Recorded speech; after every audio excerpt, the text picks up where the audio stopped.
Horas Kamurtondi, apa kabar saudara-saudari terkasih?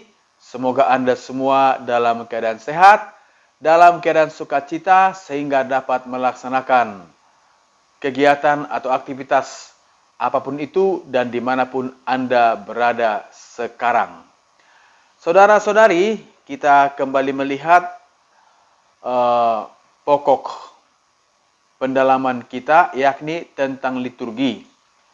Pada kesempatan yang lalu kita telah membahas apa artinya liturgi itu. Liturgi ialah pertemuan umat beriman dengan Allah melalui Yesus Kristus dalam kesatuan Roh Kudus. Kita dalam liturgi itu memuliakan Allah dan Allah menguduskan kita. Nah, sekarang kita akan melihat perayaan atau kegiatan doa apa saja yang termasuk dalam perayaan liturgi atau yang bisa dikategorikan adalah suatu liturgi.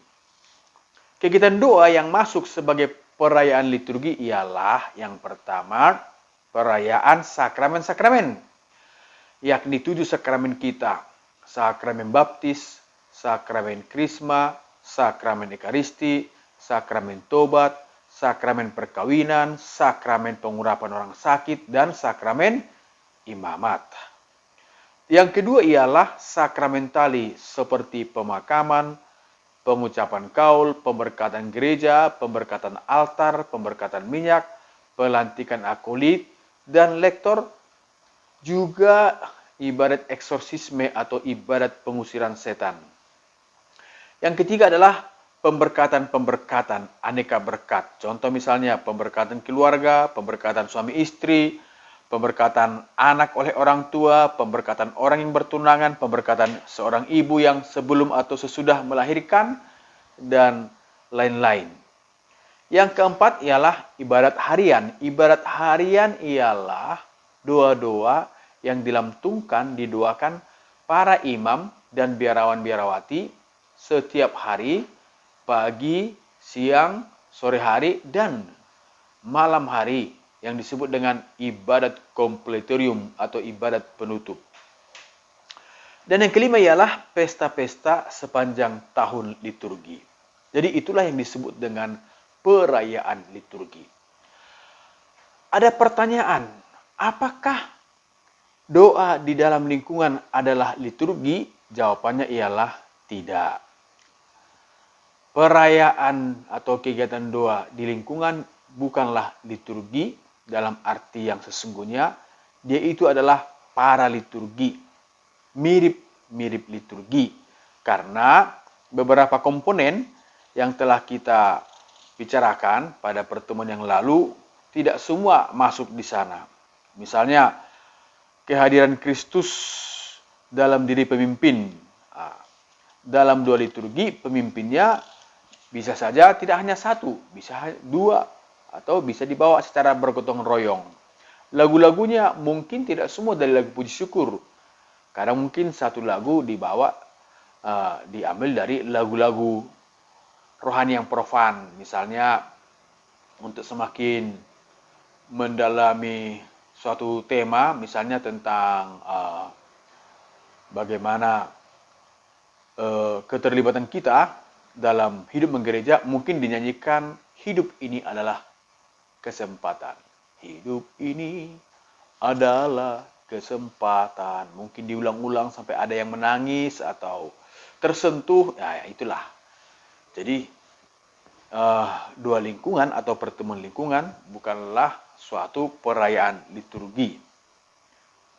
Maka di dalam liturgi Kristus hadir, sebab di dalam liturgi itu adalah pelaksanaan tugas imamat Kristus, yakni memberikan keselamatan kepada manusia.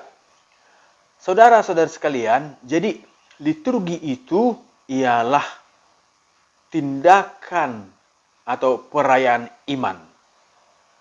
Inti iman kita ialah percaya akan Yesus yang telah sengsara, wafat, dan bangkit. Maka dalam perayaan liturgi, ketiga hal ini serentak dirayakan.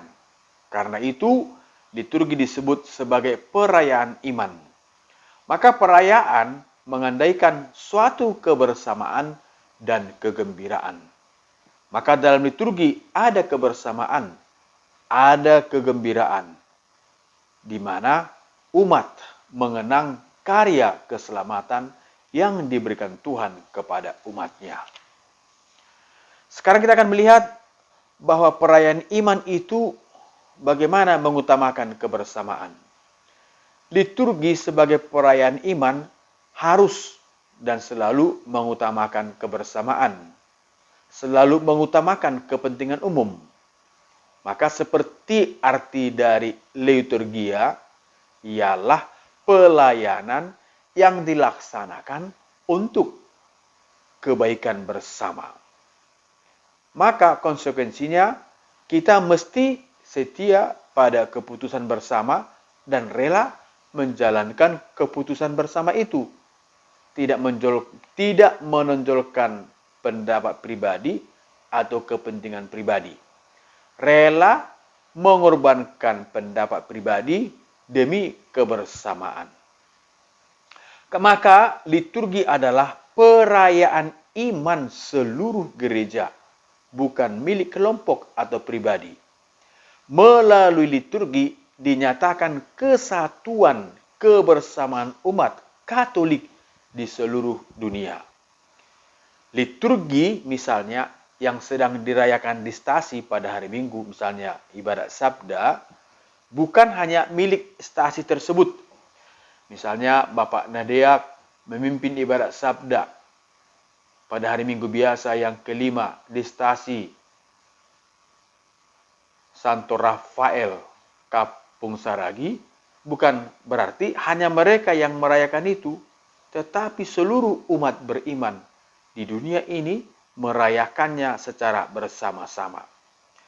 Liturgi itu bukan milik orang atau umat yang merayakan itu, tetapi milik semua umat.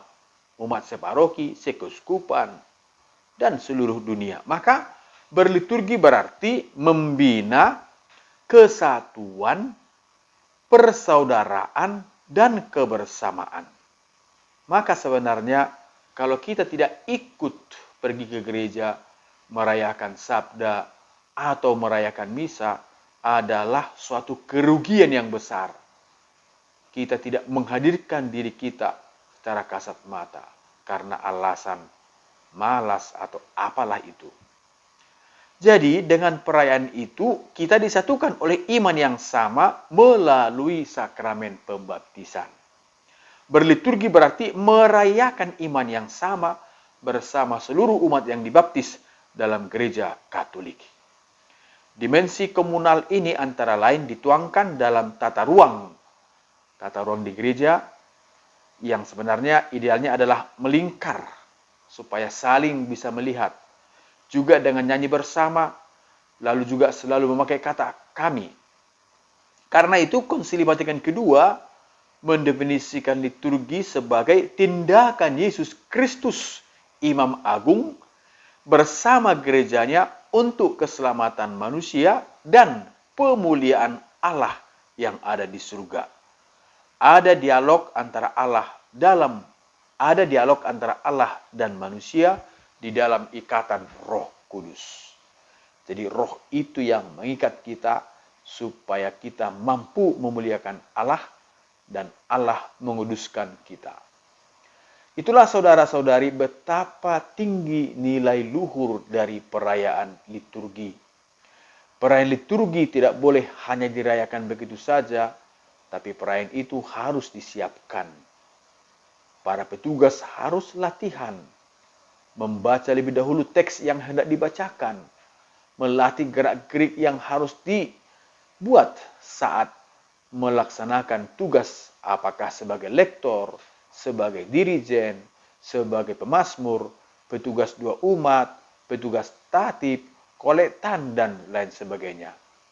Jangan pernah mengatakan, sudah biasa, itu sajanya. Memang, kalimat-kalimat itu kalau tak direnungkan, tidak akan mempunyai jiwa. Tapi kalau kita renungkan, maka kata-kata atau sabda Allah itu akan membangkitkan iman kita, akan membangkitkan pikiran kita dan hati kita. Saudara-saudari, saya ingin supaya perayaan liturgi kita siapkan. Hanya itu kekayaan kita. Kalau liturgi tidak menarik, liturgi tidak berdaya pikat, maka pastilah umat beriman tidak bersemangat merayakannya, dan boleh saja mereka akan mengatakan malas. Gitu-gitu saja, lagunya tidak menarik, dan seterusnya. Saudara-saudara, terutama penggiat liturgi, ayo bersemangat. Kita latih rekan-rekan kita, lingkungan kita, gereja kita untuk merayakan liturgi dengan baik. Shalom, Tuhan memberkati.